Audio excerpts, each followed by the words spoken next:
Same feather, flock together. So yan yung sumikat na expression ni William Turner.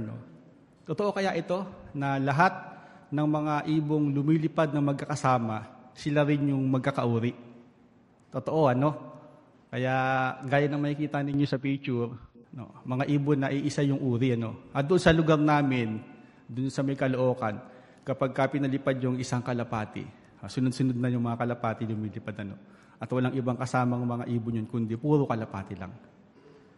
Ngayon, bakit natin napag-uusapan ito? Kasi ito rin ba ay totoo sa mga tao?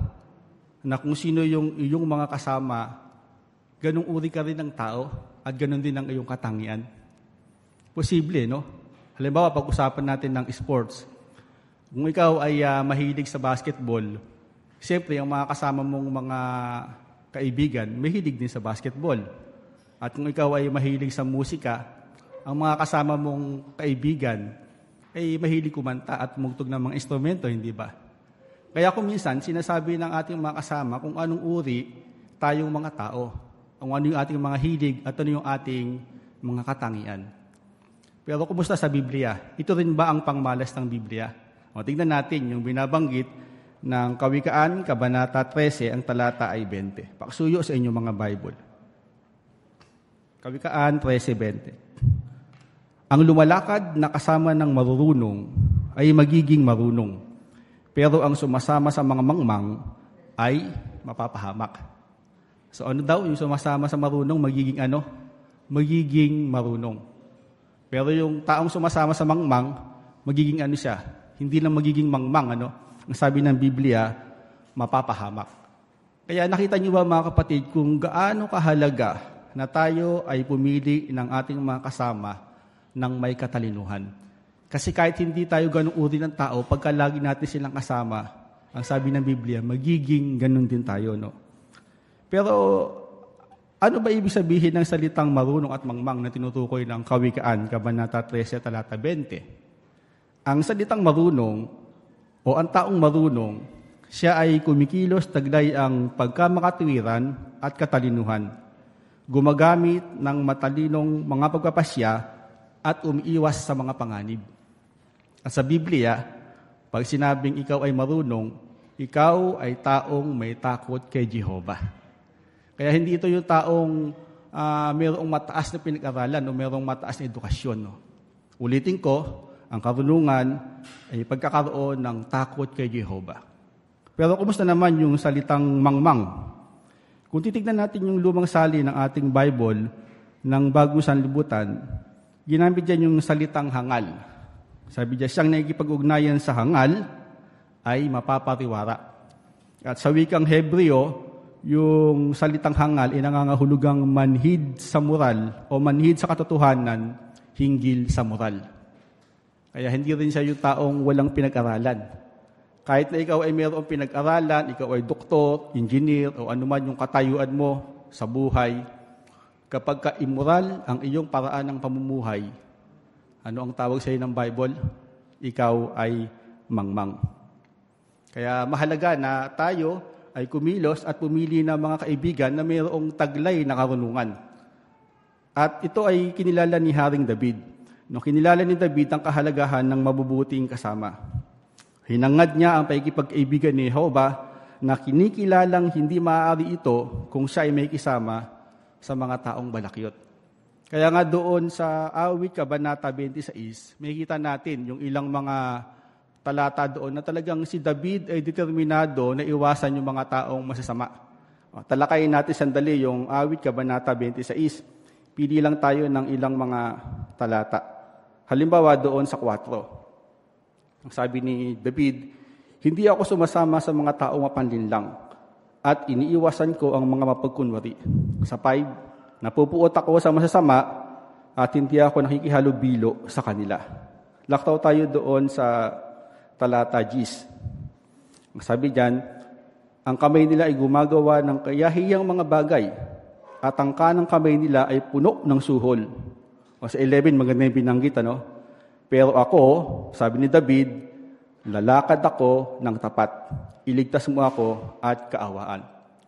So nakita niyo ba kung gaano kadeterminado si David na umiwas sa sama-sama dahil gusto niya na magkaroon ng mabuting kaugnayan kay Jehovah. At alam niyang hindi pwedeng mangyari yon kung ang kasama niya ay masasama. Kaya sino ba yung naging kaibigan ni David? Alam na alam nating lahat na walang iba kundi si Jonathan, na mayroong 30 taong agwat sa kanya. Pero hindi naging hadlang iyon. Pero sino ba si Jonathan? Si Jonathan lang naman yung taong o ama o anak ng haring galit na galit kay David na gustong pumatay sa kanya. Kaya kung kayo si David, baka magdalawang isip kayo na maging kaibigan si Jonathan, hindi ba? Kasi isa yung taong anak ng hari na gustong pumatay sa inyo. Baka ipagkanulo kayo ni Jonathan. At nung pagkakataong iyon, karibal ni David si Jonathan sa pagiging hari. Pero bakit pinili ni David si Jonathan? Kasi alam ni David na mahal ni Jonathan si Jehovah. At nagtiwala siya na dahil mahal niya si Jehovah, hindi gagawin ni Jonathan ang masama para sa kanya.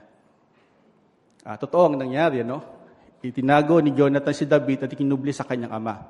At naging proteksyon pa nga ni David ang pagiging mabuting pagkaibigan nila. Dahil parehas nilang inibig si Jehovah. At nung mamatay si Jonathan, gayon din si David, kinalingan niya yung mga pamilya ni Jonathan. Isa na rito si Mephibosheth na binigyan niya ng mana ng kanyang kaharian. Kaya nakita ninyo yung pagiging proteksyon kapag tayo ay nakikisama sa mga taong umiibig sa Diyos na Jehovah at mayroong mabuting kaugnayan sa kanila. Sila yung mga pipiliin nating mabuting kaibigan. Pero kumusta naman kapag tayo ay nakikisama sa manggagawa ng kasamaan? Oo, ito ay umaakay sa espiritual na kapahamakan. Ganito yung sinasabi ng unang Korinto, Kabanata 15, talata 33. Pakasuyo ulit sa Bible ninyo. Unang Korinto 15:33. Huwag kayong magpanilang. Ang masasamang kasama ay sumisira ng magagandang ugali. Oo, maaari itong magbunga ng espiritual na kapahamakan para sa atin.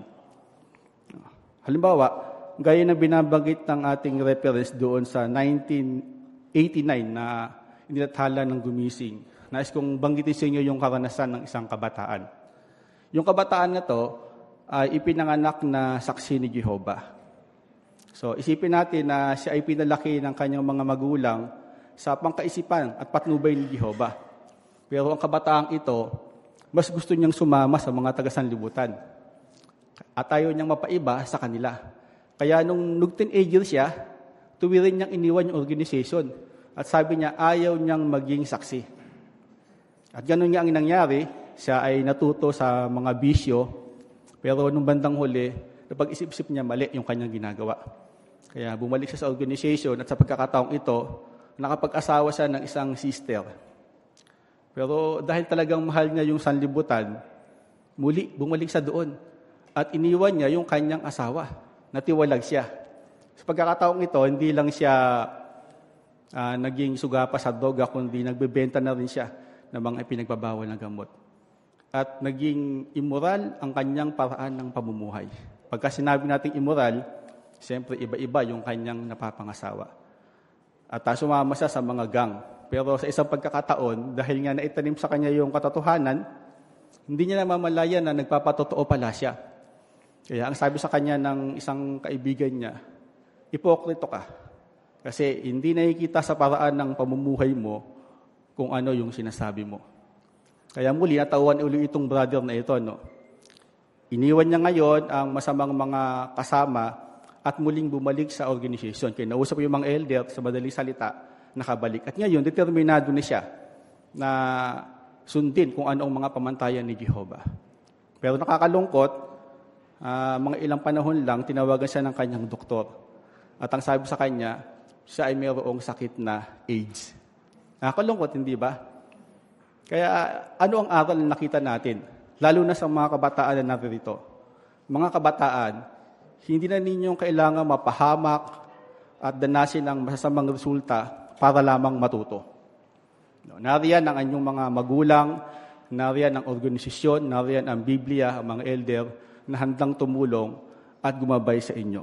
Kaya maliwanag na ang pagsunod sa tuwirang payo at maliwanag na patnubay ng Biblia hinggil sa pakikipagsamahan ay mag-iingat sa atin upang tayo ay hindi mailigaw. Kaya pahalagahan natin ang ating espiritual na mga kasama. Gaya ng sinasabi ni Pablo sa Hebreo Kabanata 10, talata 25. Pakisuyo uli sa inyong mga Bible.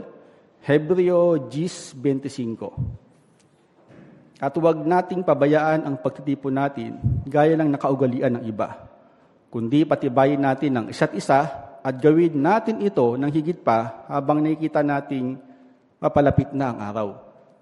Ano sabi niya, Apostol Pablo? Huwag daw nating pabayaan yung ating mga pagtitipon.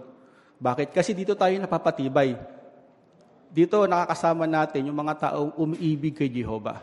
At gagawin natin ito, ang sabi ni Pablo, kasi lalo na, malapit na at nabubuhay tayo sa huling mga araw. Kaya maging ang Diyos na Jehovah, kung isipin natin, kumpleto na siya sa ganyang sarili, sa ganang sarili niya. Pero nakita niya pa rin yung kahalagahan ng pakikisama.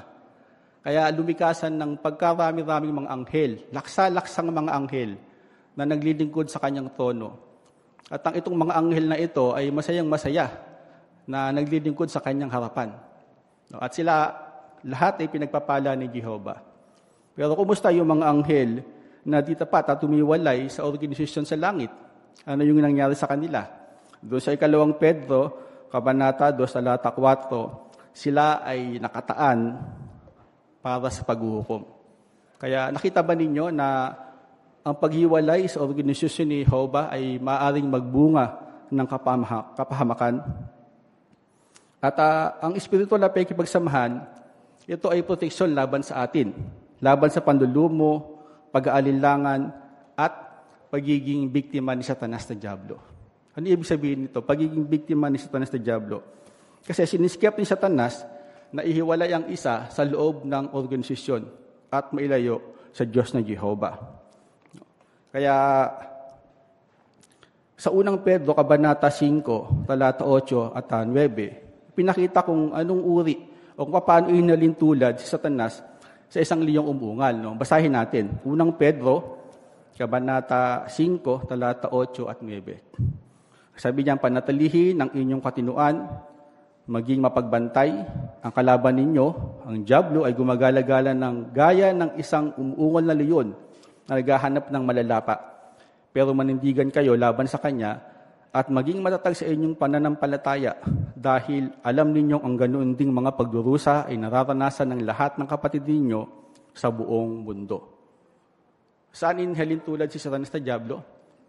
Hindi ba sa liyong umuungal? Pag-usapan natin sandali yung katangian ng isang leon. Gaya ng inyong makikita sa larawan. Yan, ng isang leon, hindi sa aatake sa isang kawan. Takot siya, no?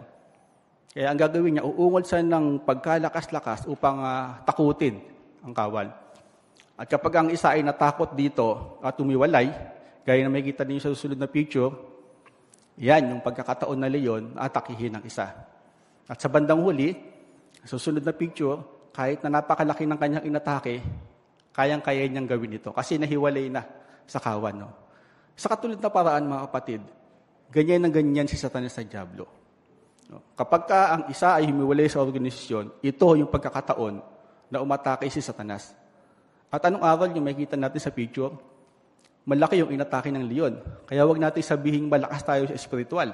Baka sabihin natin, elder ako, ministerial ako, regular pioneer ako, malakas ang pananampalataya ko, pero mapanganib ang isa na hihiwalay sa organisasyon ni Jehovah. At talagang ito yung pagkakataon ni Satanas na atakihin niya. Kaya gaya ng sinabi ni Apostol Pablo, muli din niya sa Hebreo Kabanata 10:25, wag nating pababayaan ang ating mga pagpupulong. Kaya nais namin kumindahan kayo, mga kapatid, na narito sa ating Kingdom Hall.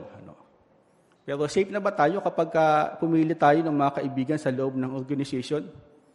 Mayroong paalala si Apostol Pablo sa 2 Timoteo, Kabanata 2, talata 20 at 21. Pakisuyo uli sa inyong mga Bible. 2 Timoteo, Kabanata 2, talata 20 at 21. Sabi diyan, ngayon, sa isang malaking bahay, may mga kagamitang ginto at pilak at mayroon ding gawa sa kahoy at luwad. Ang ilan ay ginagamit sa marangal na paraan, pero ang iba ay di marangal na paraan. Kaya kung lalayuan ng isang tao ang huling nabanggit, magagamit siya sa marangal na paraan at siya ay magiging banal, kapakipakinabang sa may-ari sa kanya at tanda para sa bawat mabuting gawa. Ano ibig sabihin ng tekstong ito? Inihalin tulad ni Apostol Pablo ang organisasyon sa malaking bahay at yung mga kagamitan doon sa kanyang mga lingkod. At sa malaking bahay, mayroong mga kagamitan na hindi na pwedeng gamitin dahil sira na. At nagiging pangit tignan dahil nagiging kasiraan puri siya sa magandang bahay. Kaya ano yung ginagawa ng may-ari? Itinatapon. Sa katulad na paraan, sa loob ng organisasyon, mayroon ding mga lingkod para sa ikasisirang puri. Sino sila? Sila yung mga lingkod na hindi gumagawi ng matuwid at hindi sinusunod ang mga pamantayan ni Jehovah. Kaya anong sabi ni Pablo kay Timoteo? Umiwas. Kasi meron silang masamang impluensya. Ano yung punto, mga kapatid? Kung sa loob ng organisasyon ni Jehovah, may mga lingkod na di gumagawi ng matuwid, may hahanapin pa ba tayo sa labas? Na hindi nila kilala si Jehovah? Na hindi nila alam ang mga pamantayan ni Jehovah? Kaya maliwanag na maging matalino tayo sa pagpili ng mga kaibigan. At talong-lalo na sa pagkakaroon ng paghanap ng ating asawa. Isang maselang bagay ito. Marami siguro dito ang mga dalaga at binata na naghahanap ng kanilang mapapangasawa. Pero ano yung tuwirang ipinapayo sa atin ng unang Korinto, Kabanata 7, talata 39? Mag-aasawa tayo, sabi diyan, pero dapat tagasunod ito ng Panginoon. Bakit maselang bagay ang pagpili ng mapapangasawa? Hindi lang basta sa loob ng organisasyon. Idiniin ng ating gumising ng 1988 na dapat na pag tayo ipipili ng mapapangasawa, maging palaisip tayo kung ito ba espiritual na tao. Sa ba ay masigasig sa ministeryo? Talaga bang ipinapakita niya na mahal niya si Jehovah? Yan yung ating mga criteria sa paghahanap ng mapapangasawa. Kaya kung tayo ay hindi mag-aasawa ng mga taga-sanlibutan, iwasan natin ang pagkakaroon ng romantikong interes na wala sa Panginoon. Kaya babala ito para doon sa mga kabataan at mga dalaga, mga binata na naririto na may balak mag-asawa. Masilang pagpapasya ang pag-asawa, yamang ang mag-aasawa ay magsisilbing panghabang buhay na impluensya sa isa't isa. Kaya ngayon, nakita natin na dapat tayong mamili ng mga kasama at mapapangasawa. Kaya determinado tayo na iwasan ang pakikisama sa manggagawa ng kasamaan. Pero kung minsan, may hirap gawin ito. Gaya ng sinasabi ng unang Korinto 5, talata 10, tayo ay nabubuhay sa sanlibutan. Nakakasalumuhan natin sila. Pwedeng kasama natin sila sa trabaho, sa paaralan, mga kapitbahay natin. Pero paano tayo dapat iiwas sa kanila? Ito yung isang paraan. Iiwasan natin ang di kinakailangang pakikisama sa mga taga-sanlibutan. Halimbawa, sa loob ng paaralan, iniiwasan natin yung pakikisama sa mga event, mga sayawan sa paaralan, mga gawaing extracurricular, o iba pang mga okasyon. O kung ikaw ay isang adulto, kapag tayo ay mayroong trabaho at naanyayahan ng ating mga kasama, iniiwasan natin yung ganyong mga bagay na hindi na kinakailangan pakikipagsamahan. At tulad ng mga class reunion, mga handaan sa opisina, at iba pang klase ng pagtitipon. Baka mga tuwiran yung isa, Brad, mabait naman siya. Para siyang saksi. Kung kumili siya, Pino, hindi po siya nagmumura. Katunayan, nung pandemic nga, siya pa yung tumutulong sa akin, nagbibigay ng pinansyal. Totoo, mayroong ganitong katangian ng sanlibutan. Pero, ano ba yung hinahanap nating kaibigan? Gaya ng sinabi natin, marunong na tao, marunong na kaibigan. At ano yung definition ng marunong? Taong mayroong takot kay Jehovah. Ang tanong, kilala niya ba si Jehovah? Sinusunod niya ba yung mga simulain? Sinusunod niya ba yung mga pamantayan para kay Jehovah? Kaya kung hindi ang sagot, dapat tayong mag-isip at maging matalino sa ating pagpapasya. Ngayon, ano pa yung ibang paraan nakikita ninyong makaka-impluwensya sa ating isipan para magkaroon tayo ng masamang kaisipan. Binanggit din dito yung mga babasahin. No? Mga babasahin, pelikula, mga programa sa telebisyon at iba pa. Kasama na rito yung internet. Masamang paggamit ng internet. Alam natin kung paano gagamitin ang bagay na ito. At ang isang Kristiyano ay hindi gagawi o maglalaro ng mga libangan na nagtatampok ng sekso, nagtatampok ng karahasan, ng espiritismo at ng iba pa. Dahil gusto nating mapasaya ang Diyos na Jehovah. At lalong idiniin dito yung mga apostatang mga babasahin na nagpapalayo sa ating kaisipan at nangangailangan ng pantanging pag-iingat. Kabaliwan na ilantad ang ating sarili sa pakikipagsamahan sa mga ito sa pamamagitan ng kanilang babasahin. Dahil yung mga apostatang mga babasahin, ito ay nakalalason at dinisenyo para dayain ang ating isipan. Kaya ano yung ating gagawin para mapuno yung ating isipan ng makadiyos na mga simulain? Tignan natin yung binabanggit ng Pilipos, Kabanata 4, talata 8 at 9. Kung yun ay nakita, ganito ang sinasabi. Bilang panghuli, mga kapatid, anumang bagay na totoo, seryosong pag-isipan, matuwid, malinis, kaibig-ibig, marangal, mabuti, at kapuri-puri, patuloy na isaisip ang mga ito. Gawin ninyo ang mga bagay na natutuhan ninyo at tinanggap at narinig at nakita sa akin at sa inyo ang Diyos ng kapayapaan. So ano yung dapat nating gawin sa ating isipan? Punuin ito ng makadiyos na mga impluwensya. Kaya patuloy tayong lumakad na kasama ni Jehovah at makisama sa kanyang bayan. Anong mga pagpapala pagka ginawa natin yung bagay na ito? Tayo ay magkakaroon ng mabuting kaugnayan kay Jehovah. At gaya ni Jose, sabi, dahil lagi niyang iniisip si Jehovah, lumalakad siya na kasama ni Jehovah. Ang kahulugan kasi nun laging isa-isip ang Diyos na Jehovah. At gaya ni Jose sa sa Genesis, Kabanata 39, talata 9, palaging nasa isip ni Jose si Jehovah at dapat naging dahilan ng kanyang proteksyon sa moral. Maging si Moises, nagkaroon ng matibay na pananampalataya sa Diyos na Jehovah. Kaya sabi ng Hebreo 11:27, si Moises ay pinatubayan niya ang isa na di nakikita. Totoong-totoo sa kanya si Jehovah. At siya ay mayroong mabuting kaugnayan kay Jehovah. Kaya ang paglakad na kasama ni Jehovah ay nagdudulot sa atin ng maraming pagpapala. Sa ating modernong panahon, ganun din. Kumusta naman sa organisasyon ni Jehovah? O ang malinis na organisasyon ng Diyos ay naglalaan ng kapakipakinabang na pakikipagsamahan sa mga tao. Dito natin masusumpungan ang lubusang mga nakaalay kay Jehovah at nagluluwal ng mga bunga ng kanyang espiritu. Dito natin masusumpungan yung mga taong umiibig sa Diyos na Jehovah. At dahil sa inibig nila sa Diyos, ang Diyos na Jehovah, nagkakaroon din tayo ng mabuting kaugnayan sa ating Ama sa langit. Lalong napapatibay ang pagmamahal natin kay Jehovah. Kaya muli idinidiin, mga kapatid, na huwag nating pababayaan ang ating mga pagtitipon kagaya nito, ang mga pulong sa asembleya at mga konbensyon.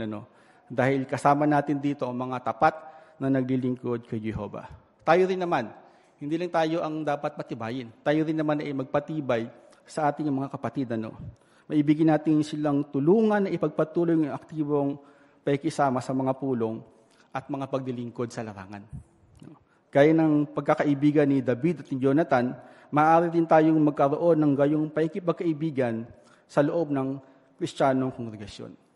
Kaya anong ipagpapala? Ngayon pa lang, kapag tayo ay mayroong mabuting kaugnayan sa Diyos na Jehovah. Totoo, nabubuhay tayo sa magulong sistemang ito ng mga bagay. Napakaraming problema. At hindi exempted ang mga lingkod ni Jehovah sa bagay na iyan. Pero anong pagpapala yung inilalaan sa atin ni Jehovah ngayon pa lang? Tignan natin yung binabanggit ng Pilipos, Kabanata 4, ang talata 6. Nakita na ninyo? Hayaan ninyong basahin ko ito na parang si Jehovah ang nagsasalita para sa inyo. Ang sabi, huwag kayong mag-alala sa anumang bagay. Sa halip ipaalam nyo sa akin ang lahat ng pakiusap ninyo sa pamamagitan ng panalangin at pagsusumamo na may kasamang pasasalamat. At ang kapayapaan ko na nakahihigit sa lahat ng kaisipan ang magbabantay sa inyong puso at isip sa pamamagitan ni Jesucristo. Napakaganda ng teksto na to, no? Bagamat tayo ay nabubuhay sa magulong sistemang ito, marami rin tayong mga problema, pero nariyan si Jehovah na handang umalalay at bibigyan niya tayo ng kapayapaan ng isip para maging kalmado sa ating mga problema at harapin ito sa positibong paraan. Pero ano pa yung isang pagpapala na hinihintay natin sa bagong sanlibutan? Doon, sa bagong sanlibutan, wala na tayong kasamang masama. Lahat ng mga naroon sa bagong sanlibutan ay lahat ay umiibig na kay Jehovah. Kaya napakasiyang tagpo na tayo ay makarating doon. At ngayon pa lang, taglay ang pag-asang buhay na walang hanggan. Tayo ngayon ay pipili ng mga kasama ng may katalinuhan. Magandang umaga sa inyong lahat.